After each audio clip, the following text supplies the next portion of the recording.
So I'm not necessarily a tech female, but I know how to take tech and make it relevant for the business. And essentially my job at Rank initially was just to sell that. So I'm a salesperson by trade, and I know how to go in and sell a proposition and sell an idea, and that's kind of what I do at Rank. So, you know, what I'm going to talk about is breaking down the barriers of what a woman in tech is. So let's not put labels on these things. Right, so problem number one, you would have seen this. Men apply for a job when they meet 60%, and women only apply when they meet 100%. And I saw this in myself as well. So job specs are seen as checklists to women, and you go, yep, no, okay, I can't do the job. So again, a lot of jobs I wouldn't even apply for, even my job now. I think I applied for it on a whim because it was the LinkedIn easy kind of quick apply. I just did it, and here I am. So women really doubt themselves even before they're applying for a job, and men, you know, sorry guys, but I've actually seen that stats even lower. That it's something like 20%. They go, I can blag the rest. I can do 20%. I can do the rest of that. That's fine. So, you know, there's that confidence thing. So, the solution. They're not going to come running, like I said. They're not going to see a job and run to you.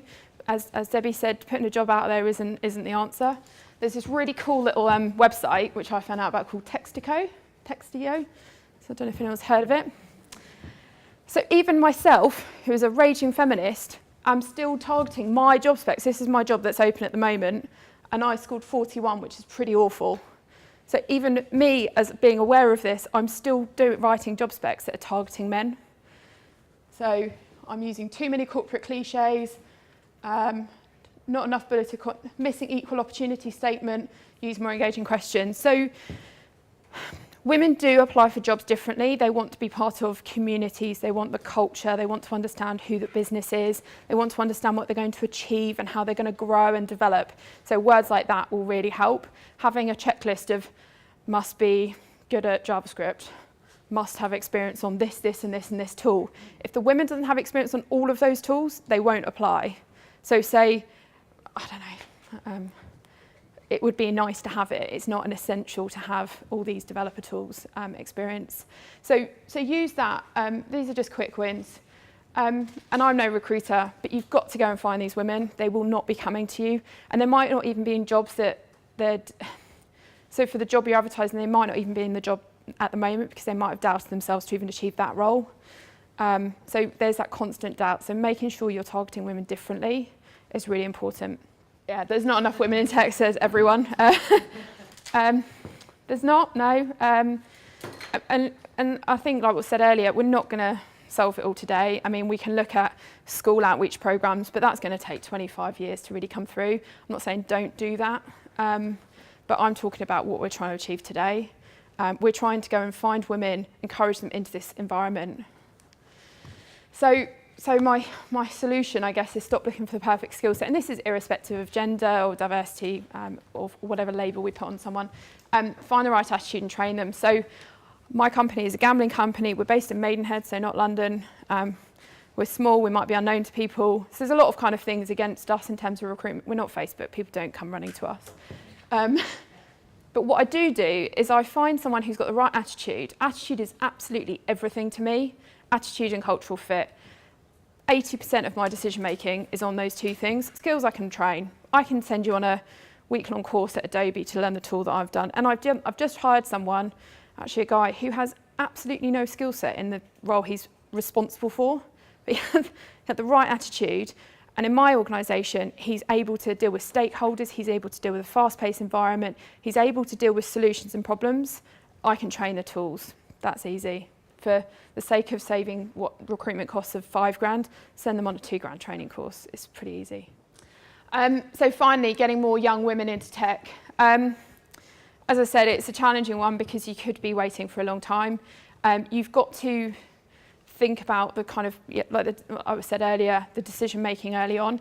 I don't think at a young age I ever kind of knew what my career would be. I think I wanted to be in events, and then I wanted to be a geologist or something bizarre. I don't think kids have career plans. I don't think there's this definition, and certainly at school you're told you can go and work in a shop, you can be a lawyer, you can be a doctor, and that's kind of it.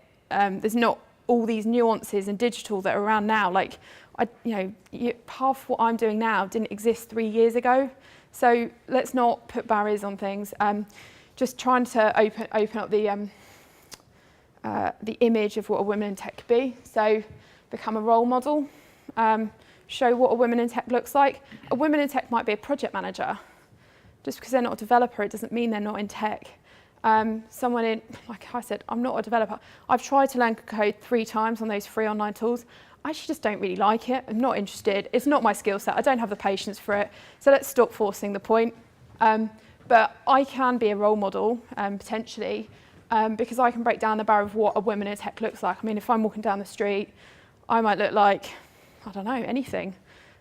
So let's stop assuming. I think kids are looking at, judging geeks in their bedrooms with dark glasses on. It happens, but it's such a small percentage of people that are in tech. So let's just show to people, we're all women in tech. Everyone here, you're in recruitment, but you're in tech. So let's stop breaking down the barrier of what, a role in tech actually looks like. And actually, just on that, I had something really nice said to me the other day. Someone, I'd never really thought about this. I'm at these trading meetings. I'm the only one in the room. And one of my colleagues I was out with, she was like, you're in the room for us. So don't go anywhere, because you're there representing us. You're my voice to those other people. I'm constantly beating this drum across my business. I look like a bit annoying. I look fairly annoying most of the time, but we've got to keep it really front of mind. It kind of goes on to my kind of bonus point. Just carry on talking about it. There's so many things we could try and tackle, but just being here, going back to your business and talking about, we need more women, we need to change the way we're doing things. We just need to keep it front of mind. I genuinely think that's the biggest thing you could take away from today. Just carry on talking about it, because I've been in my organisation 2 years, and have we made much progress?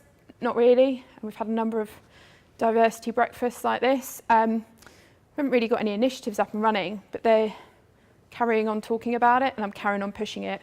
Even in my director of strategy for next year, he kind of said, diversity came up, and so we'll talk about that later, HR are dealing with it. And I actually went back to him and said, look, if you don't have that in there, I'm not engaged in this team anymore. You've got to have that front of mind, because that's how we're going to grow as a digital business. He goes, absolutely fair call. I'll make sure it's top of the list. And he did. You've got to call things out, and you've got to kind of keep banging that drum and get your colleagues to support you, irrespective of their gender or ethnicity or whatever it might be.